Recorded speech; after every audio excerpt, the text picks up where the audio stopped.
Shalom saudaraku, bagaimana kabarnya? Kembali berjumpa dengan saya Susi dalam program Tuntunan Ilahi. Mari kita berdoa. Bapa di dalam surga, kami mengucap syukur kepadamu buat kesempatan yang indah di mana kembali kami boleh belajar firman-Mu. Mari Kau berbicara buat setiap kami, bahwa kami sungguh-sungguh mengerti isi hati-Mu dan melakukan firman-Mu dalam hidup kami sehari-hari. Terima kasih ya Bapa. Dalam nama Yesus kami sudah berdoa dan mengucap syukur. Haleluya. Amin. Puji Tuhan saudaraku, hari ini kita sampai di hari yang ke-155. Saya akan memberikan judul Berkat Tuhan yang Menjadikan Kaya. Nah, yang kita baca diambil dari Amsal pasal 10 sampai 12. Saudaraku, ketika seseorang menjadi kaya, mungkin itu adalah akibat dari usaha dan kerja kerasnya.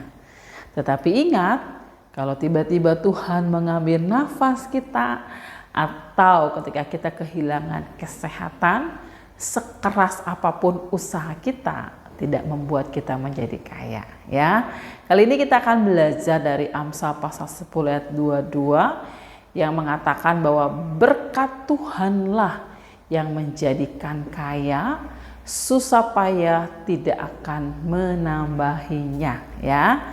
Apa artinya? Ya, dalam terjemahan yang lain mengatakan bahwa berkat Tuhanlah yang menjadikan kaya, dan berkat ini tidak disertai oleh kesengsaraan atau kesusahan, ya, sehingga kita bisa menikmatinya, ya. Dan Tuhan mau kita boleh sungguh-sungguh melakukan hal yang benar dengan kekayaan yang kita miliki, ya, seperti itu. Firman Tuhan mengatakan dalam Amsal 11 ayat 28 adalah siapa mempercayakan dirinya kepada kekayaan, ia akan jatuh. Tetapi orang benar akan tumbuh seperti daun muda. Tuhan tidak mau kita sungguh-sungguh mempercayakan diri kita atau mengandalkan diri kepada kekayaan kita. Karena sebentar lagi kita pasti akan jatuh, ya. Kenapa bisa seperti itu? Hal yang pertama adalah bahwa sebesar apapun kekayaan kita, sebanyak apapun harta atau uang, kekayaan yang kita miliki tidak akan pernah bisa memuaskan kita. Tidak akan pernah bisa memberikan rasa cukup kepada kita. Kita mungkin melihat ada orang yang sudah punya segalanya, tetapi masih tetap aja dia terus mau bertambah lagi, ya. 1 Timotius 6 ayat 9 mengatakan bahwa tetapi mereka yang ingin kaya terjatuh ke dalam pencobaan, ke dalam jerat dan ke dalam berbagai kehidupan yang hampa, ya, dan mencelakakan, yang menenggelamkan manusia ke dalam keruntuhan dan kebinasaan, ya. Dan dikatakan bahwa akar dari segala kejahatan adalah cinta uang. Karena dengan memburu uanglah beberapa orang telah menyimpang dari iman dan menyiksa dirinya dengan berbagai-bagai duka, ya. Saudaraku, sebesar apapun kekayaan kita tidak pernah membuat kita merasa puas dan cukup, ya. Dan ketika seseorang itu mengejar, ya, memburu harta, memburu uang, itu bisa membuat dia menyimpang dari iman, ya. Hal yang kedua, kenapa kita tidak boleh mempercayakan atau mengandalkan kekayaan kita? Karena kekayaan yang kita miliki itu bisa hilang, ya. Ada yang mungkin bisa dirampok, atau mungkin ada terjadi bencana alam yang tiba-tiba, ada tsunami yang tiba-tiba, sehingga rumahnya, hartanya tiba-tiba bisa hilang dalam sekejap mata. Nah, ketika seseorang itu mengandalkan kekayaannya, dia pasti akan stres, ya, dia pasti akan hancur, ya.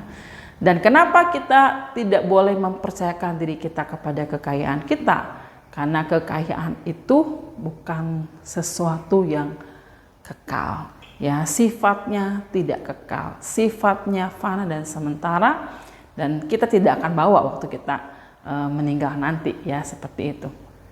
Yang harus kita lakukan ketika Tuhan mempercayakan harta, kekayaan kepada kita adalah Tuhan mau kita boleh kaya dengan kemurahan, ya. Dan ini menjadi kesempatan untuk kita bisa banyak memberi. Ini menjadi satu kesempatan di mana kita banyak melakukan kebajikan. Ini menjadi satu kesempatan di mana kita akan banyak menopang pekerjaan Tuhan, ya. Dan tidak usah kita takut ketika kita memberi untuk orang, memberi untuk pekerjaan Tuhan. Tuhan akan semakin memberkati kita, ya. Amsal 11 ayat 24 mengatakan, ada yang menyebar harta tetapi bertambah kaya. Ada yang menghemat secara luar biasa namun selalu kekurangan. Dan ayat 25 mengatakan, siapa banyak memberi berkat, dia diberi kelimpahan. Siapa memberi minum, ia sendiri akan diberi minum, ya.